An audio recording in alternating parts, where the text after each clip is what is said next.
आपल्यापैकी प्रत्येकाचं कोणतं ना कोणतं स्वप्न असतं. आपण सारे जगतोच मुळी आपल्या स्वप्नातल्या कल्पना प्रत्यक्षात आणण्यासाठी. स्वप्न मग ते काहीही असेल, छानसं टुमदार बंगला, अंगणातून दिसणारा निळाशार समुद्र, नारळी पोफळीने सजलेल्या बागा, वाऱ्यांच्या वेगाने धावणारी मोटारगाडी, चकचकीत ऑडी किंवा BMW, महिन्याला अमुक एक रक्कम खात्याला जमा व्हायलाच हवी अशी आर्थिक सुरक्षितता, युरोप अमेरिका दर्शनाची तीव्र इच्छा, नाही जमले तर किमान आयुष्यात एकदा सिंगापूर किंवा मलेशिया तरी अनुभवण्याची अनामिक ओढ. आपल्या अवतीभोवती अशा अनेक यशस्वी व्यक्ती असतात की फटाफट यशाच्या शिड्या चढून किंवा सर करून ते नवी उंची गाठतात, झपाटल्यासारखं काम करतात, स्वप्न जगतात आणि सत्यातही आणतात. आणि काही जीव ती पूर्ण झाली नाहीत या दुःखात आपलं संपूर्ण आयुष्य स्वप्नांची ओझी वाहताना थकून जातात. असे का घडते?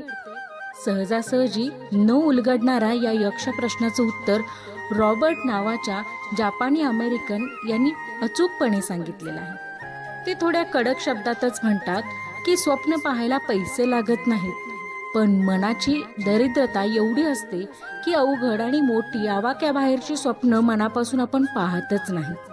अहो, नुसता कल्पनाविलास करायला सुद्धा मोठं क्रिएटिव्ह माइंड हवं बरं का. सुदैवाने परमेश्वराने ती ठेव प्रत्येकालाच दिली, पण वास्तवतेला आणि परिस्थितीतलं बंधन मानून आपण आपल्या अद्वितीय आणि निसर्गदत्त कल्पनाशक्तीचा गळाच घोटतो. यशस्वी माणसं जिद्दी असतात, कल्पनेच्या आकाशात स्वप्नाचे पंख लावून उत्तुंग भराऱ्या मारत बिनधास्त संचार करतात. जग हसेल, नावं ठेवेल असं मानून ते उड्डाण थांबवत नाहीत.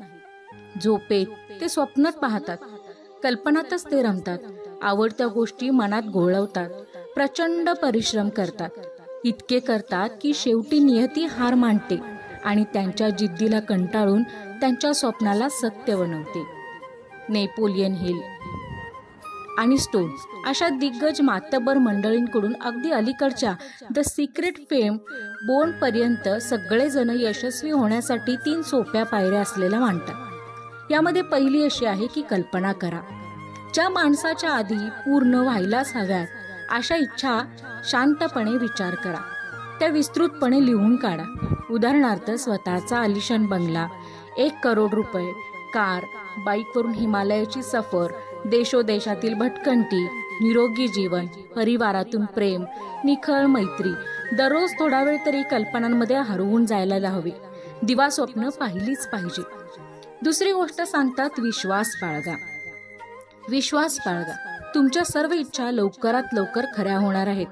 किंबहुना ही तुमची इच्छा पूर्ण झाली असं फील करा आणि त्याबद्दल ब्रह्मांडाला, युनिव्हर्सला थँक्यू म्हणा. इथेच आकर्षणाचा नियम काम करायला लागतो. नेहमीच आनंदानं काठोकाठ भरलेलं असणं शक्यच नसतं. आजूबाजूच्या बऱ्या वाईट घटनांचे प्रतिसाद आपल्यावरती आदळत असतात. कधी मध्येच निराशा आणि आळशीपणा डोके वर काढू लागतो. अशा वेळी जेव्हा केव्हा आपल्याला सकारात्मक ऊर्जेची गरज असते तेव्हा डोळे बंद करा आणि भूतकाळात तुम्ही प्राप्त केलेल्या यशाला आठवा. तुम्हाला गर्व वाटेल अशा सर्व अचिव्हमेंट्सना वारंवार आठवा, मनात घोळवा, त्या सुखद आठवणींमध्ये रममान व्हा. दररोज करावयाच्या छोट्या छोट्या कृतींचा प्लॅन बनवा आणि योजना बनली त्यावरती अंमलबजावणीही करायला सुरुवात करा. बघा, तुम्ही आपोआप आनंदी व्हाल. तिसरी गोष्ट सांगतात, प्राप्त करा. जेवढं तीव्र आकर्षण असेल तेवढा जलद रिझल्ट मिळतो बरं का. गोष्टी मनासारख्या घडतीलच, पण लागताच थोडा वेळ, तर उतावीळ व्हायचंही नाही. जगाला ओरडून सांगायचं, खेळ संपलेला नाही, कारण अजून मी जिंकलेलो नाही. तुम्हाला जिम केरी माहिती? तोच तो हॉलिवूडचा फेमस हिरो, द मास्कवाला. त्याची जी काही परेडमधली एक घटना खूप इंटरेस्टिंग आणि शिकण्यासारखी आहे.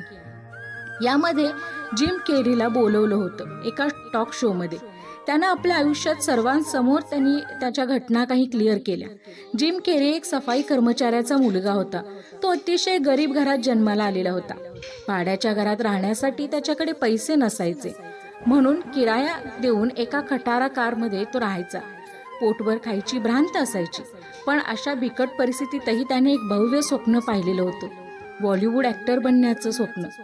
पूर्ण मन लावून त्याने प्रयत्न चालू केले. त्याच्या करिअरचा श्री गणेशा झाला. 12-13 चित्रपटात त्याला छोटे मोठे रोल मिळाले, पण त्याचे समाधान होत नव्हते. मग एकदा वयाच्या 27व्या वर्षी त्याने $1 करोड रकमेचा चेक लिहिला आणि स्वतःच्या पाकिटात ठेवला. रोज उठून तो चेककडे पाहायचा, खुश व्हायचा. त्याच्याकडे पाहून त्याला आगळी वेगळी शक्ती मिळायची. मग तो संपूर्ण ऊर्जेने काम करायचा. आणि फक्त 5 वर्षांनी त्याला डम आणि डंबर नावाच्या मूव्हीसाठी साईन केलं गेलं आणि त्याबद्दल त्याला चेक मिळाला. रक्कम $1 कोटी. आयुष्य म्हणजे निवड करणं. जेम केरीनं परिस्थितीने खचून जाण्यापेक्षा भव्य दिव्य मोठे स्वप्न पाहण्याची निवड केली आणि ते प्रत्यक्षात जगूनही दाखवले. हेच ब्रुस लीनं केलं, हेच जॅक कॅनफिल्डनं केलं. अगदी शाहरुख खान पासून रणबीर कपूर पर्यंत आणि अनुष्का चोप्रा पर्यंत सगळेच आकर्षणाच्या नियमाचा फायदा चांगलाच सांगतात. त्यांनी चांगल्या विचारांची निवड केली. स्वप्न साध्य करण्यासाठी एक गोष्ट करणं अत्यंत आवश्यक आहे. त्यामध्ये आपण बघू शकतो की रात्री झोपण्याआधी दिवसभरामध्ये घडलेल्या चांगल्या घटनांची उजळणी करायला पाहिजे आणि त्या घडलेल्या घटनांबद्दल परमेश्वराला पण थँक्स म्हटलं पाहिजे. आयुष्य म्हणजे निवड करणं. एक तर तुमचं मन ओझ्यानी दबलेलं भारी असेल किंवा आनंदाने उडणारं हलक्या पिसासारखं असेल तर ते आभार लवकर पोहोचतात. एक तर तुम्ही ग्रेटफुल आणि तुमच्या आयुष्यामध्ये आनंदाची निवड जर करायची असेल तर तुम्ही स्वतः त्या गोष्टीकडे तुमची निवड असणं गरजेचं आहे. पढ़े लिखे होने से अच्छा है कि पढ़ते लिखते रहना. अनपढ़ वो नहीं है जो पढ़ नहीं पाते, बल्कि अनपढ़ तो वो है जो आगे बढ़ नहीं पाते. परिस्थितीला दोष देऊन रडत बसायचं का परिस्थितीला प्रसन्न ठेवून हसत खेळत राहायचं ही निवड फक्त तुमची आहे. आणि मला असं वाटतं की परिस्थिती ही आपल्या विचारांमधून, परिस्थिती जर बदलायची असेल तर ती फक्त आपल्या विचारांमधूनच आपण ती बदलू शकतो. अन्यथा याला फक्त आणि फक्त आपण स्वतः जबाबदार असतो. त्यामुळे आलेली परिस्थिती स्वीकारून आपली स्वप्न पूर्ण करण्याच्या दृष्टिकोनातून आपण त्या दृष्टीनं सातत्याने जर प्रयत्न करत राहिलो तर निश्चितपणानं आपण एक दिवशी यशस्वी होणार यात शंका नाही. त्याबद्दल विल्यम जेम्स म्हणतात की जेव्हा तुम्ही तुमचं आयुष्य बदलण्याचा निर्णय घेता ना तेव्हा 3 नियम लक्षात ठेवायला पाहिजेत. पहिला, या क्षणी बदल करा. दुसरा, इतरांच्या लक्षात येईल इतक्या आत्मविश्वासाने बदल करा. आणि तिसरा, कोणताही कारण न देता, त्याशिवाय कोणत्याही कारणाशिवाय तुम्ही सर्वोत्तम मार्ग जो निवडलेला आहे त्या मार्गावरती, मग तो खडतर जरी असला तरी वेड्यासारखे झपाटून त्या मार्गाने तुम्ही मार्गक्रमण करत राहा. आणि बघा, तुमच्या आयुष्यात तुम्ही यशस्वी झाल्या वाचून राहणार नाही. फक्त इतकंच सांगेन की नजर को बदलिए नजारे बदल जाएंगे, सोच को बदलिए सितारे बदल जाएंगे, कश्तियाँ बदलने से कोई फायदा नहीं, राहें बदलिए किनारे अपने आप बदल जाएंगे. तुम्हाला प्रेरणा देणारी एखादी व्यक्ती सतत डोळ्यासमोर ठेवा. त्या व्यक्तीचं जितकं अनुकरण करता येईल तितकं करा. ही कदाचित व्यक्तिपूजा भासू शकेल, पण त्यामुळे तुमचा स्वभाव आणि चरित्र नक्की सुधारेल यात शंका नाही. आपल्याला जे हवंय त्या गोष्टी आपल्याकडे आधीच आहेत या विश्वासाने कृती करायला लागा. त्या गोष्टी लवकरच आपल्या आयुष्यामध्ये प्राप्त होतील. या असं म्हणतात, काहीच नष्ट होत नाही. जे आपण देतो ते कित्येक पटीने वाढून आपल्याकडे येतं. विचारांचं तेच आहे. त्यामुळे आपण जे काही स्वतःबद्दल विचार करतो त्याबद्दल फार सजग असणं गरजेचं आहे बरं का. मला वाटतं की हा व्हिडिओ तुम्हाला खूप माहितीपूर्ण वाटला असेल. धन्यवाद.